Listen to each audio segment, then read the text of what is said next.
Shalom Jemaat GKI Klasis Solo, kembali Bina Iman GKI Klasis Solo hari ini bersama dengan saya, Pendeta Lukas Aditya Arianto Sudarmadi dari GKI Coyudan. Hari ini kita akan bersama-sama merenungkan sabda Tuhan dari Injil Matius pasal 18 ayat 6 sampai yang ke-9. Namun sebelum itu terlebih dahulu kita akan bersatu dalam doa. Mari kita berdoa. Di dalam anugerah-Mu Tuhan, kami kembali boleh merasakan sukacita dan syukur kami oleh karena penyertaan Tuhan yang boleh memberkati kami sampai hari ini. Engkau terus melindungi dan menolong kami melalui hari-hari kami dengan bijaksana. Dan kiranya Roh Kudus yang akan kembali menolong kami untuk dapat merenungkan sabda Tuhan saat ini, sabda yang akan menjadi tuntunan kami, kekuatan kami. Karena itu kami mau serahkan seluruh perenungan kami pada saat ini hanya dalam tangan pengasihan-Mu. Dalam nama Tuhan Yesus Kristus kami berdoa. Amin. Injil Matius pasal 18 ayat 6 sampai dengan yang ke-9. Demikian bunyi firman Tuhan.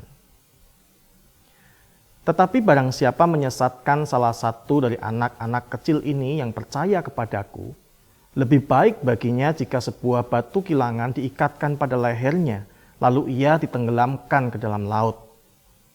Celakalah dunia dengan segala penyesatannya. Memang penyesatan harus ada, tetapi celakalah orang yang mengadakannya. Jika tanganmu atau kakimu menyesatkan engkau, penggalah dan buanglah itu, karena lebih baik bagimu masuk ke dalam hidup dengan tangan kudung atau timpang, daripada dengan utuh kedua tangan dan kedua kakimu dicampakkan ke dalam api kekal. Dan jika matamu menyesatkan engkau, cungkilah dan buanglah itu, karena lebih baik bagimu masuk ke dalam hidup dengan bermata satu, daripada dicampakkan ke dalam api neraka dengan bermata dua. Amin. Sampai di situ pembacaan firman Tuhan. Berbahagia kita yang boleh merenungkan dan melakukan dalam kehidupan hari lepas sehari. Bapak, Ibu, dan saudara-saudara yang terkasih dalam Tuhan Yesus Kristus, saya teringat sebuah kisah tentang peperangan pada zaman Tiongkok, kerajaan-kerajaan di sana. Ada seorang penasehat yang begitu pandai, yang dapat mengalahkan musuh-musuhnya walaupun pasukan yang dimilikinya sangat sedikit, jauh lebih sedikit. Ia memiliki strategi yang begitu luar biasa, yang bisa menjebak musuh-musuhnya sehingga dengan mudah kemudian dikalahkan. Salah satunya adalah bagaimana ia membuat sebuah jebakan melalui sebuah hutan. Musuh-musuhnya ditarik masuk ke dalam hutan yang sudah dirancang sedemikian rupa untuk menjebak mereka. Sehingga ketika tentara musuh masuk ke dalam hutan itu, mereka melihat jalan pada persimpangan yang selalu sama bentuknya. Ada batu-batu yang ditumpuk secara unik, sehingga orang merasa ada sesuatu yang aneh. Dan benar, begitu mereka mengikuti jalan ke kanan, ternyata mereka kemudian merasa seolah-olah kembali pada jalan yang sama, di pertigaan yang sama. Mereka sangat kebingungan, sehingga makin lama tentara ini semakin panik. Mereka merasa terjebak dalam sebuah hutan keramat, begitu. Lalu dalam kepanikan itu beberapa tentara berusaha melarikan diri dengan menerobos hutan. Tapi ternyata hutan itu telah diisi dengan berbagai macam jebakan yang mematikan. Akhirnya tentara musuh ini hanya bisa mencoba mencari jalan keluar yang berputar-putar terus-menerus tanpa mereka ketahui mana jalan keluarnya. Dan hari demi hari akhirnya membuat mereka lelah. Dan dalam kelelahan secara fisik, kelelahan secara mental, membuat mereka mudah kemudian dikalahkan oleh musuhnya. Nah, saudaraku yang dikasihi Tuhan, demikian juga sesungguhnya kehidupan umat manusia ketika hidup di dalam jebakan-jebakan dosa. Ada keinginan dalam hati ingin lepas dari dosa. Tetapi seringkali orang tidak punya daya atau kekuatan untuk keluar dari dosa. Akan selalu menemukan jalan untuk kembali pada kesalahan-kesalahan yang sama. Demikian Bapak Ibu dan Saudara yang dikasihi Tuhan, jebakan dosa seringkali membuat orang tanpa sadar berputar-putar pada kesalahan yang sama. Setiap waktu, setiap saat, ia punya keinginan untuk keluar, untuk melakukan sesuatu yang baik. Tetapi tanpa disadari, kembali lagi ia melakukan pilihan-pilihan yang keliru. Seolah-olah tidak punya daya untuk keluar, untuk melawan kuasa dosa. Itulah sebabnya Tuhan Yesus berkata, jangan kamu menyesatkan. Firman Tuhan berkata demikian, tetapi barang siapa menyesatkan salah satu dari anak-anak kecil ini yang percaya kepadaku, lebih baik baginya jika sebuah batu kilangan diikatkan pada lehernya, lalu ia ditenggelamkan ke dalam laut.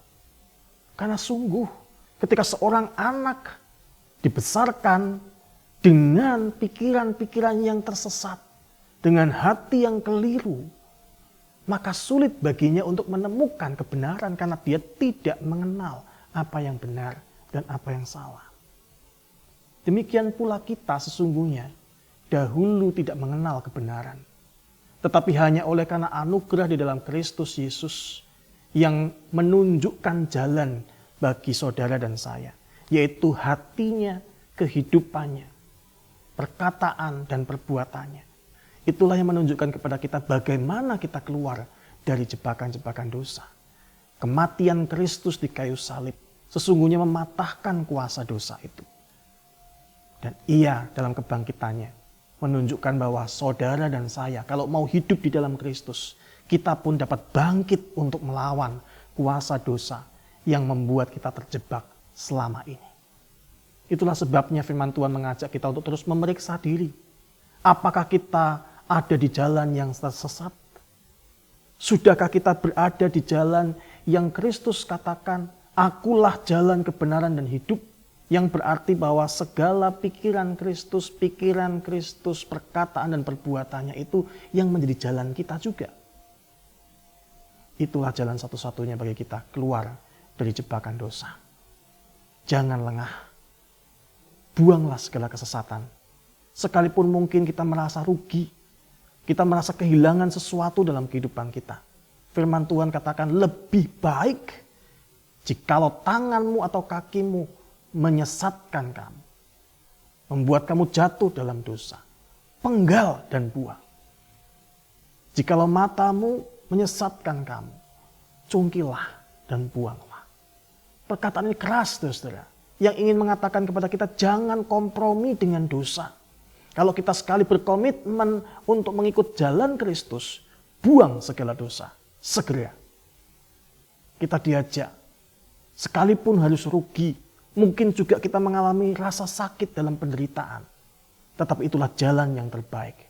Karena lebih baik bagi kita untuk mengalami kerugian dan penderitaan karena kebenaran masuk dalam hidup yang kekal. Daripada kita terus berada di dalam ketersesatan dan masuk dalam hukuman kekal. Hiduplah dalam Tuhan Yesus. Dialah yang akan menunjukkan jalan bagi saudara untuk keluar dari jebakan-jebakan dosa. Karena hanya dialah yang sanggup menolong, sudah menolong, dan akan menolong terus kehidupan saudara dan saya. Jangan ragu-ragu untuk mengikut jalan Kristus. Jangan pernah ragu-ragu untuk menjadikan Kristus sebagai jalan bagi saudara dan saya. Dialah jalan yang membawa kita keluar dari jebakan dosa. Amin. Kiranya Tuhan menolong kita semua. Mari kita berdoa. Bapa yang Maha Pengasih, kami sungguh bersyukur buat segala kemurahan-Mu yang terus mengingatkan kepada kami untuk mawas diri, memeriksa diri. Adakah kami tersesat oleh pikiran-pikiran kami sendiri? Adakah kami telah melalui jalan yang benar yang Kristus tunjukkan pada kami? Mampukan kami untuk terus berhati-hati, memeriksa diri agar kami tidak tersesat dan juga tidak menyesatkan sesama kami. Karena sungguh anugerah-Mu telah membebaskan kami. Di dalam Kristus kami menyadari kuasa dosa telah dipatahkan dan jalan itu telah terbuka melalui kebangkitan-Mu Tuhan Yesus. Karena itu mampukan kami meneladan kepada-Mu secara utuh, membuang segala kejahatan, tidak lagi berkompromi dengan dosa, tetapi terus mengatakan dan melakukan apa yang benar di mata Tuhan. Terima kasih ya Tuhan, tuntunlah kehidupan kami. Kami siap untuk mengikut-Mu. Dalam nama Yesus kami berdoa. Amin. Tuhan Yesus memberkati.